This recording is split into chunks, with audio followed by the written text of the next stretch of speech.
you got to have a clear vision. You got to clearly see where the goal is, what you're supposed to become, what you're supposed to accomplish. After you have the vision, you have to put daily action towards it every single day.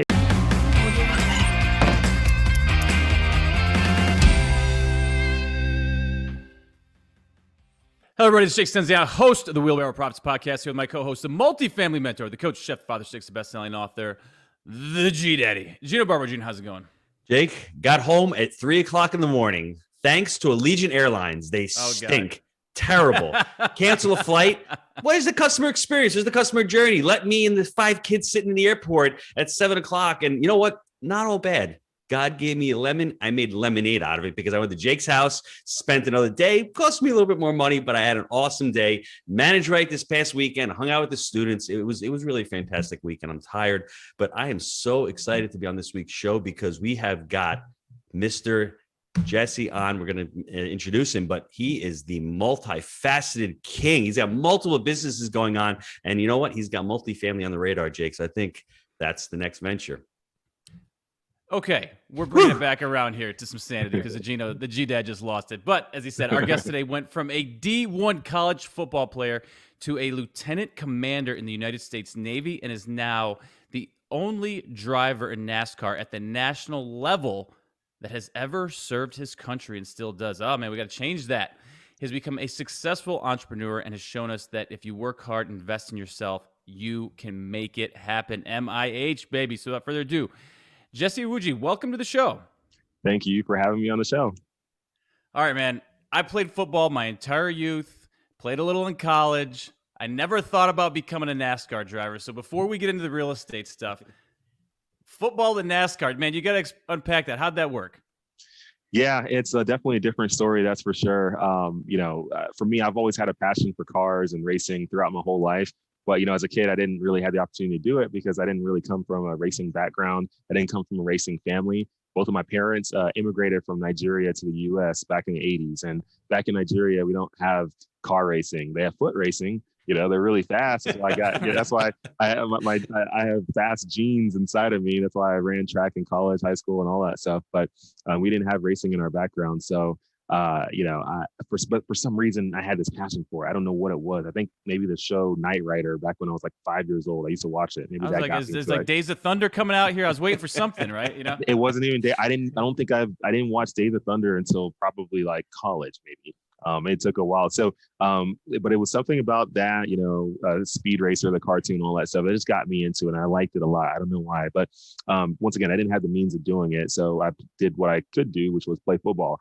And I played football through high school, got better and better throughout high school. I grinded to get better because I wasn't good at first, and eventually landed myself a scholarship to go to the Naval Academy and play football there. And what position did you play? Played safety right. at the academy, ran track there all 4 years also, graduated in 2010, became a surface warfare officer in the Navy.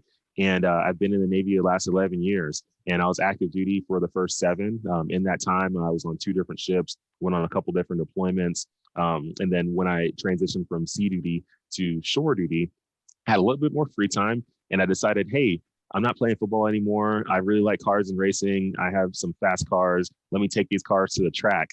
So I used to start taking them to these open track days that anyone can go to. Fast and Furious. We got Vin Diesel down here, Gino. So I was doing that and then taking the cars to the track. And it's something that anyone could do. You could take any of your cars to the track too. And I was doing that. And then after a couple of years of doing that, I finally just made this decision that I wanted to go after professional racing while still serving in the Navy. And I know it had never been done before, but I already clearly saw the vision in my head. Already clearly saw that the deal was done. Like I had already saw myself walking out from driver intro, seeing 50, 60, 70,000 fans in the stands, cheering. Like I saw that. So I was like, since I already see it, that means it's already done. So why wouldn't I go after it? Like the goal is already done. It's already out there. I don't know how to get there exactly, but it's there. So just keep grinding and I'll get there, and I'm a firm believer that, life rewards those who stay strong enough, long enough. So throughout this entire journey, the last 5-6 years now, I've been grinding my way through the ranks, finally got myself into racing in 2015 and started working my way up. And a lot of it was made possible by me putting on my entrepreneurial hat and finding a way to make extra income on the side of, serving, in the Navy, because, Navy pay it's good, but it's not enough to start racing in NASCAR, because you need money to get, equipment to race with the teams and all that stuff. So what I did was I was like, okay, I'm going to start my own business on the side that will help supplement some of these costs, these expenses that are occurring for me to, actually go after. Isn't the car like $2 million or something? How much is a car? No, they're not 2 million. Man, if they're 2 million, then none of us would be in this. How much is a car?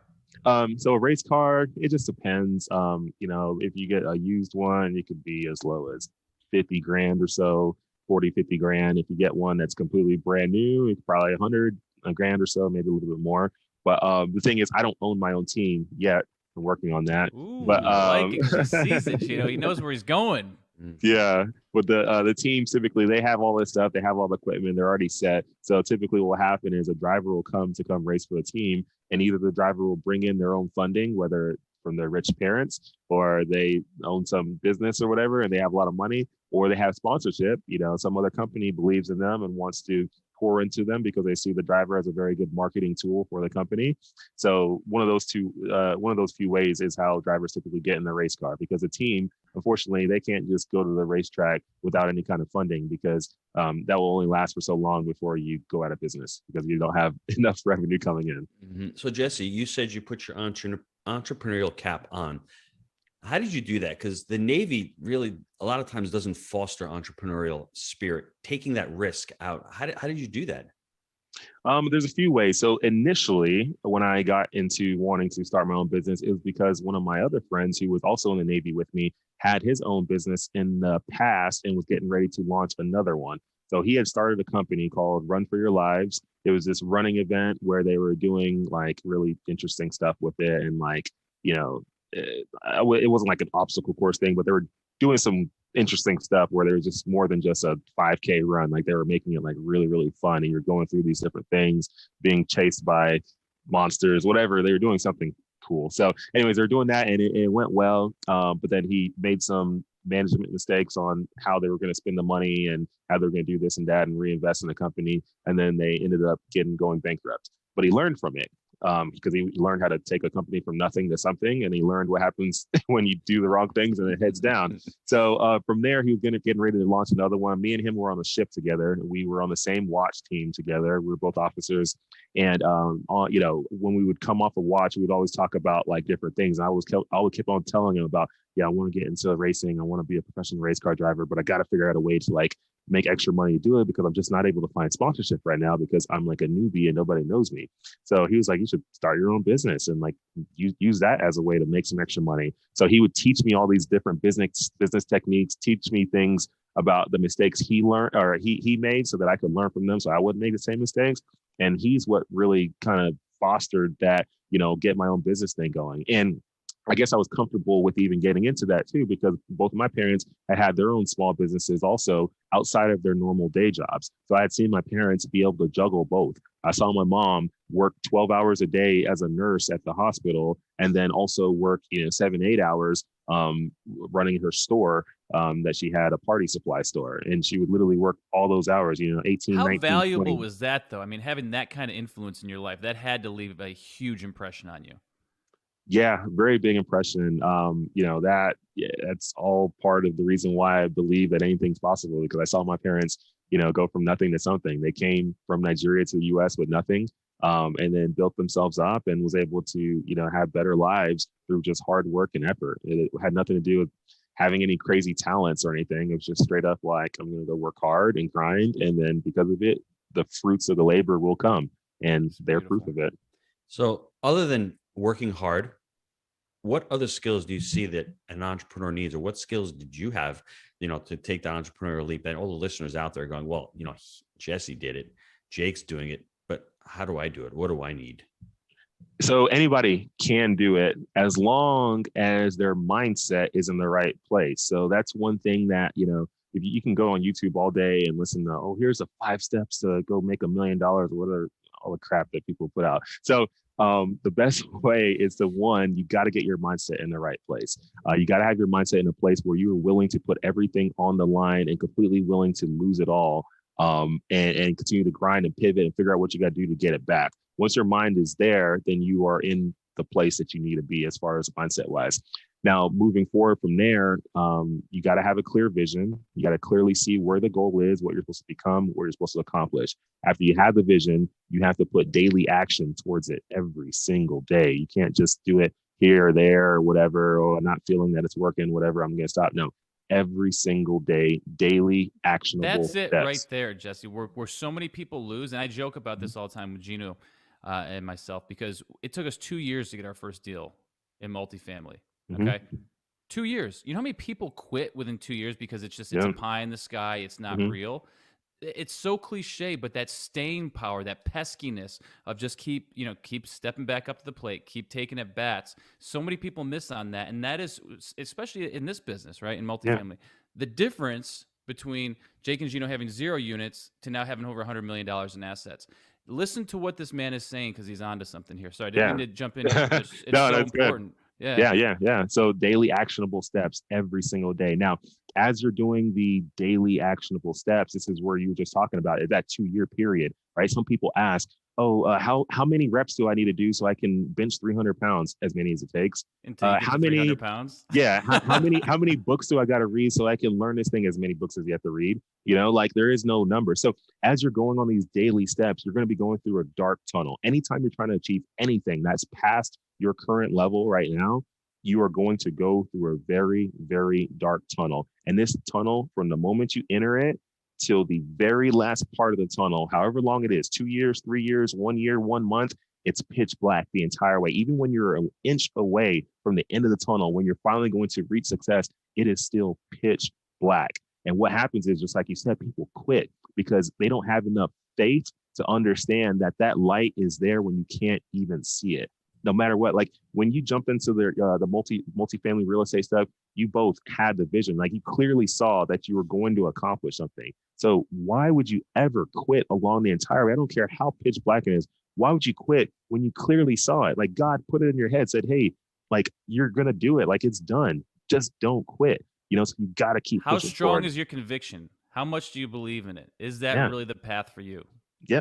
It's a faith. It's a faith part of it. So you've had the vision, you have the daily actionable steps, you're going through the dark tunnel, you're not quitting, you're staying strong enough, long enough. Now, as you're doing all this stuff, people are going to reach out for help. People are going to try to seek advice because they're trying to achieve different things, or maybe you try to achieve what you're trying to achieve. Always be willing to lend a hand and help. And that's what both of you do. You have these podcasts, you do these things to help people learn, because when you help other people achieve their dreams, guess what? Your dreams get achieved too. So those are kind of my steps right there that I tell people on how to go after what they want. Like I'm not anyone special. I didn't have this, crazy godlike talent in racing, and that's how I got into it. Or I didn't just have like this crazy. I didn't go through all this schooling for starting my own business and making money, because now I got this semi truck company, the auto racing events company, the esports company, now the real estate stuff too. Like I didn't have like some crazy business talent. Like I just figured out these few steps I just told you, and as long as I apply those to everything I do, like I can do anything I want. Anything. Like if I want to go be an auto manufacturer right now and start my own car company, I can do it. Like because I already have the steps. Do you mind if I recap that for everybody, Jesse? Yeah, do it. Yeah. Number one, everyone write this down. Number one is mindset. And Jesse, is the definition of the growth mindset. When Edward Berzelius and Carol Dweck, that book, Mindset, growth mindset is somebody who's going to take the challenge, is going to stumble. They're not basing their skills on their intelligence. They're basing their skills on the hard work ethic. So that's what the growth mindset is. It's all that embodiment. Number two is the vision. You have a vision. You already see it in your mind. It may not be played out already, but you already see it. The third one is taking daily action. We say education times action equals results. You need to get educated, but you need to take that daily action, document it. Number four is do it, whatever it takes until you get there. And that's really vastly underplayed. We say patience, persistence. Patience and persistence will get you there. Number five, have faith to see the light. That light's not there. Then all of a sudden, when the light comes on, you're like, wow, it came on. But it's to be able to stay there, to be able to see the light. And number six, lend a hand. Be able to seek to serve. Don't give to get. Seek to serve is huge. And that's what Jesse's, embodying with all of his other businesses. And with, starting the NASCAR, he's not just feeding his family, he's feeding all the families that are on that team. So that's a huge shout out. He just packaged your book for you right there, Jesse. hey, you guys know something funny here? He said strong enough, long enough. Elon Musk almost sold or was going to pitch Tim Cook from Apple on buying it in some of the darker days when it was really struggling. And Tim Cook from Apple didn't take the meeting with him. Did you guys hear about this? No, I didn't hear. He just mentioned the I could go start a car manufacturer, and he said strong enough, long enough. I'm like, man, good on Elon Musk for hanging in there, because he could have gave it up at a discount, but he stayed in there, and now it's paying off for him. So yeah. Jesse, I have a question for you about all your different endeavors. Do you sometimes feel like you're getting pulled into too many different directions? Because we discuss the shiny object syndrome, and it seems like you have brothers and family members and team members to help you out. But sometimes that shiny object syndrome, what I call it, it's level 5 when I'm talking as a life coach. You see everything as an opportunity, and that may be great, and it is great. But at the same time, all of a sudden, your attention gets pulled somewhere. How do you fight against that? You are exactly right. And it's funny you mentioned that, because that is what I began to start dealing with in the last 2-3 months. Mm-hmm. So I'm going through that right now, where I got to a point where, started making money on different things, doing stuff. So then, as a visionary, once you're really, really comfortable with being a visionary, you start seeing you have this, now this gift, and it's not this thing that sometimes is naturally given to you. Sometimes you just start figuring it out by just your experience, but you start being able to see things, and you're like, oh, opportunity here, opportunity there, opportunity. So you see all these opportunities in the world, and it's really easy to be like, I'm gonna jump into that and jump into that, because you become Superman, or you feel like you're Superman, that you can do it all. But at the end of the day, everything is somewhat finite. There's only 24 hours in a day. There isn't 25, there isn't 30. And as much as I've wanted to figure out a way to add more time to the day, there just isn't. So, you got to understand, like, okay, I can only do so much. And really where I started to really kind of understand it was when I was listening to some real estate thing. And someone asked a question, is like, oh, why would I ask another real estate investor about advice on real estate? Because maybe they might take my idea of what I want to do. And then whoever the host of the show was like, I mean, yeah, that's always a potential thing that could happen. But at the end of the day, that investor can only buy so much land. Like, they don't have all the money in the world. So you can throw whatever ideas you have, but at the end of the day, they only have so much money and they can only buy so much stuff. Like, that's why, there's deals out there. There will always be deals out there, because no one can buy it all, So I was like, okay, let me apply that to kind of what I'm doing just in life. Like, I can't do it all. Let me just focus on what I can do, and let me do it really well. And let me find where my edge is, because we all have an edge on what we can actually handle. If we spread ourselves too thin, then we'll only be able to go an inch deep and like 10 miles wide instead of, 10 miles deep and a few inches wide, So, it's a balance. It's tough. Everyone's different. Everyone can handle, certain things. I'm obviously handling my multiple businesses right now, but, I really don't want to take on any more than what I have right now. And I just got to build from what I have right now. Let me get that better. And then eventually form good teams of people who can handle that stuff, so that I can branch off to more. What's your sole purpose?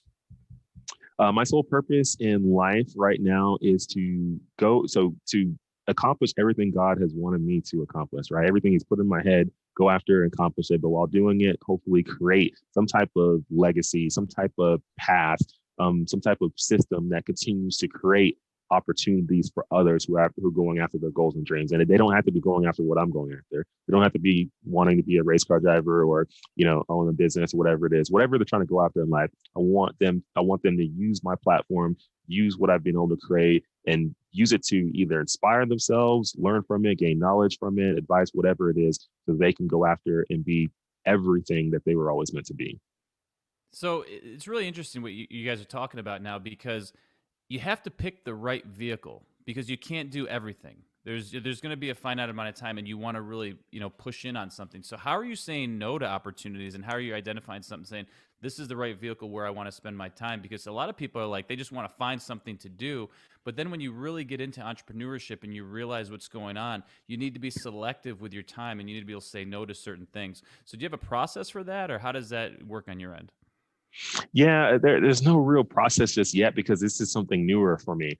That's starting to happen. I didn't realize I was going to get to this point. I thought I just keep taking on different things and I doing can it. do it all, man. Yeah, I could do it all. Yeah, so there's no real process. The main thing is just I look at, okay, what is going to have the most benefit for the amount of time that it's going to take, what is going to give the most benefits, and from there, that's what I figure out what I'm going to spend time on.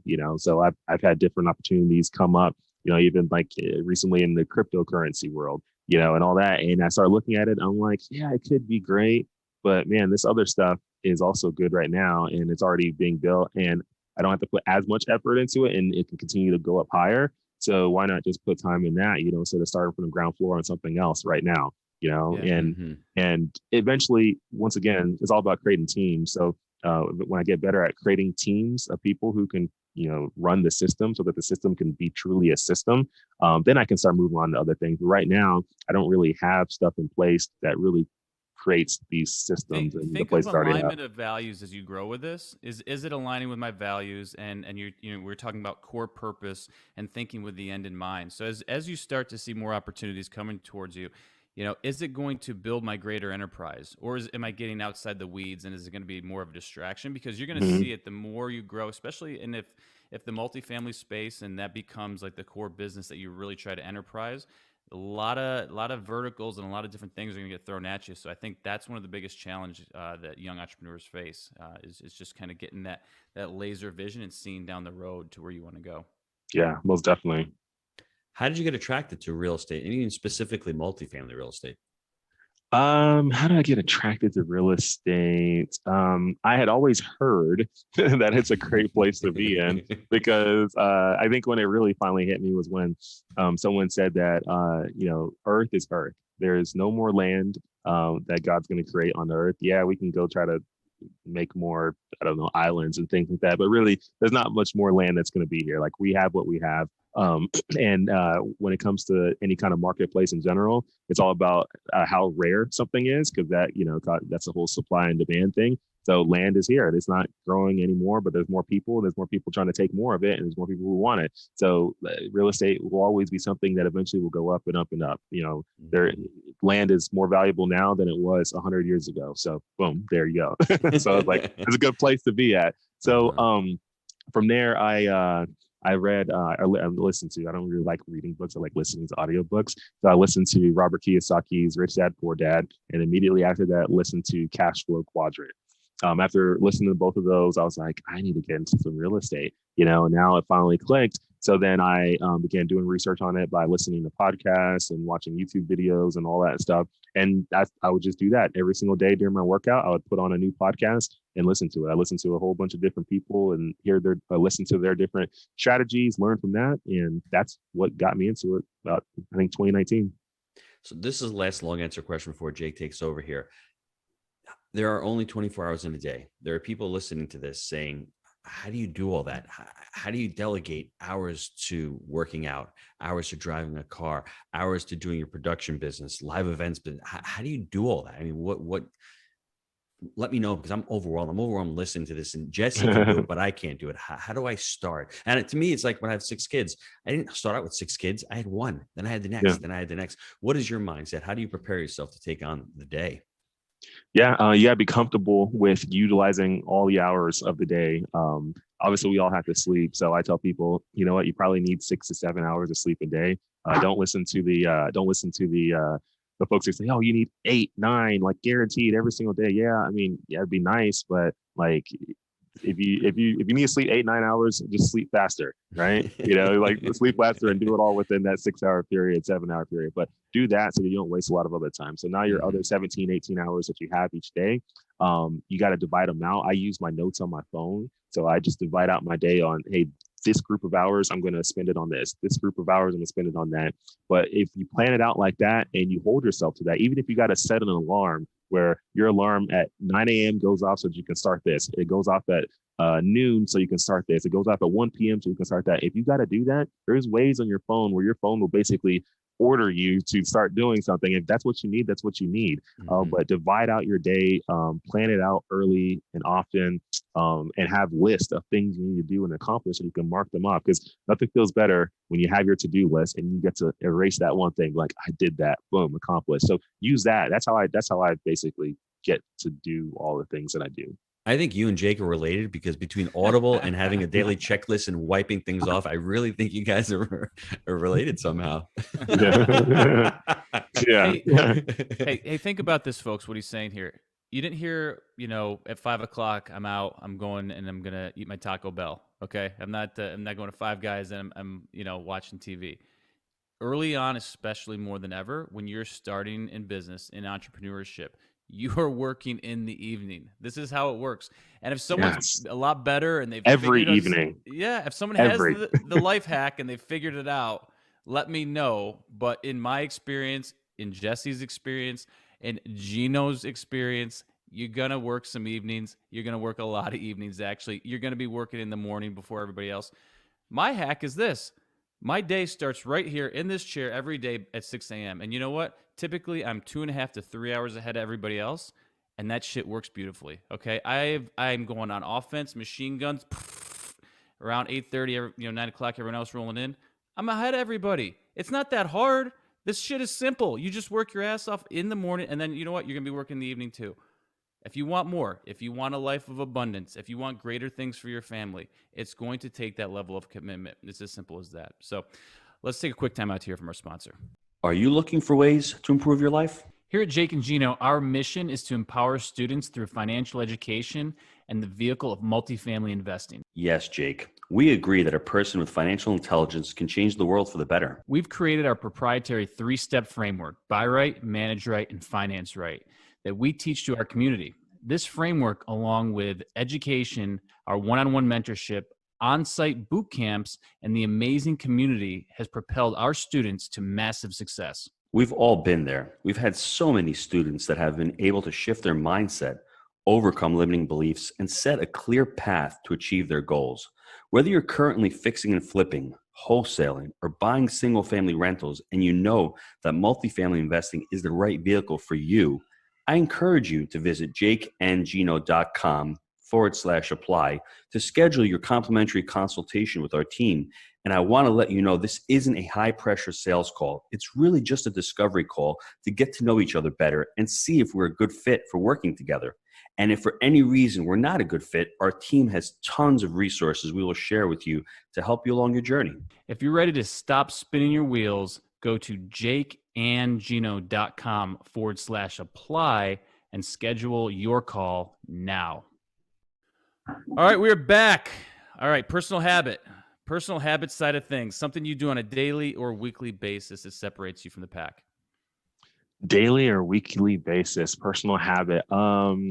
Well, definitely my physical fitness training. I stay on top of that 4 to 5 days a week, every single week, because your health is your wealth. Without it, you're not going to be anything. You're not going to go anywhere, because you'll just slowly die off.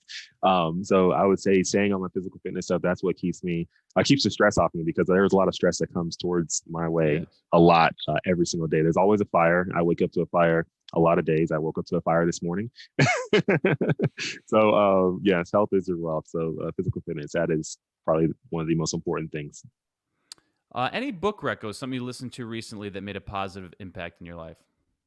You said books? Yeah, book recommendations. Oh, book. Yeah. So a couple of the ones I mentioned before. So, Rich Dad, Poor Dad, and also Cash Flow Quadrant. Those two ones are very, very important. I highly recommend them over any other book besides the Bible. That's the start. That's the starting point. That's the baseline. Anything else? Anything else after that? As a Man Thinketh. I think that's what it's called. Yeah, that one. Little mindset action. Yeah, that's very important because when I started after Rich Dad Poor Dad and Cash Flow Quadrant, I clearly understood that one of his biggest messages in there is mindset. So I wanted to dive deeper into mindset. So I went to As a Man Thinketh, and then that really clarified a lot of things. I'm like, oh my God, this is why I've been able to accomplish anything in life. It's because of this. And now this is confirmation that I need to continue to do this. Awesome. give me a tip for someone starting to scale a business, because early on we call it the IMA mentality. I'm going to do this, I'm going to do that, I'm going to do everything. IMA will get burnout and you can't do everything yourself. So starting to scale a business, any tips for the listeners out there? Yeah, in order to scale a business, you definitely need to have a system in place, right? So that system means that there is no one single point of failure. That means no matter what, whether you're there, whether this person's there, or this person's not, whatever, the system continues to churn. Once you have that system, then you can truly scale a business. But if you have too many single points of failure, you can never scale, because the moment one is out, that's it. Like, things are starting to crumble, things aren't happening, things are staying stagnant. So truly create a system, create a legitimate system with redundancies in people, because that's what I'm talking about. It's not about like systems. Automation helps a lot, but as far as people, you got to have redundancies with your people so that the machine always continues to move forward. That's, to me, the only way to truly scale. You had a fire that you had to put out this morning. Did it give you an opportunity to reflect and put a system in place to avoid that phone call in the future? It made me start thinking about the system I need to put in place. Yeah, but yes, because it's something that what happened this morning isn't something that happens often, but it has happened a few times in the past with other. This was for the trucking company. Gotta kill it, man. You gotta kill it. Yeah. I gotta find some way to. So think about this, folks. When you're getting those phone calls, if you get it more than once, you get it 2-3 times. Reflect on that and find a solution and put a system in place, because you don't want to be getting those phone calls. Because what's it going to do? It's going to screw up your mindset. And we know that to get through the day, to have a positive mindset, we want to enjoy our lives. Okay. So you need to put those systems in place to overcome that. What project are you excited about right now? Project I'm excited about is getting this team started. This race team started. We want to have something started for the 2022 season. So working really hard to make that happen right now. And that's, it's always been one of my dreams to have my own race team. So it's not easy, but we're working on it. And yeah, that's probably the most exciting one. So how are you going to get there, man? What has to happen? Putting together the right people in place, getting the right funding. And then once we have the people and the funding, getting the car parts and the race car, all that stuff in the shop, all that stuff isn't very difficult. But it's really the people and the funding. So we're working on the funding. With the funding, we'll be able to get the people side right. So it's all a juggle, but it's something we're working on, and put a lot of effort in. All right. So if people want to be a part of that funding process, how can folks get a hold of you? They can reach out to me on any of my social media channels. I'm on all the different social media channels, so Instagram, Facebook, LinkedIn, Twitter, all that stuff. Just type in my name, Jesse Iwuji, Jesse Iwuji. And if you can't remember how to spell it, go on Google, type in Navy NASCAR driver, and I should be the only one that pops up for a few pages. And you better, or your SEO system's broken. Yeah, exactly. look for me there. Reach out if you ever wanted to be part of anything in NASCAR, whether you want to be a sponsor or whatever it is. Reach out. No matter who you are. Jake and Gino logo on that car? That was something you have to talk with my agent about. He can give you those details, because it depends how big you want it. Jake's always selling, my friend. I like that, bro. I like that. Gino, take us home here, big guy. So give me a minute to recap this, Jake, because there's a lot of moving parts in Jesse Iwuji's story. First thing is his parents, they immigrate from Nigeria. His mom is working 20 hours a day, and I know the pain of that. Father was an immigrant also. And he takes that hard work and he sees the hard work, and he could really go one of two ways. He could really be bitter towards his parents and say they're never home, or he can say, man, this is what a person I want to look up to and I want to emulate. And that's what he does. He goes to play college at the Naval Academy on a scholarship, runs track. He goes to the Navy, 7 years in the Navy, continues that journey along, all the while knowing that he wants to put that entrepreneurial cap on. And he's working in the Navy. That sounds like a passion, sounds like something that he loved to do, because he was serving others. He was protecting the country. He was serving the country, but he knew that he wanted to step out and get into that entrepreneurial world. And God put an idea of becoming a NASCAR driver. I don't know how that happened. He must have been sitting around and looking at a car one day, but what a great thought that was, getting out in a spotlight and in an area which is really demanding. It's not something that you can do really easily. So anybody out there listening that's making an excuse about getting into an endeavor needs to listen to the podcast 100%. Again. not making any excuses. And, going from there, opening up various businesses, being the honeybee, being multifaceted in so many different endeavors, and ultimately seeing that, having his family be part of the company and continue to have that vision and not having any of those limiting beliefs. Number 1, everybody, mindset. Number 2, vision. Number 3, daily action. Number 4, do until it takes to get done. 5, have faith until you see the light. And number 6, seek to serve. I just want to thank Jesse for being on. What an amazing story. Strong enough, long enough, baby. I love that. Yeah. Jesse, Thanks, thank you Jesse. so much, man. Thank you for having me.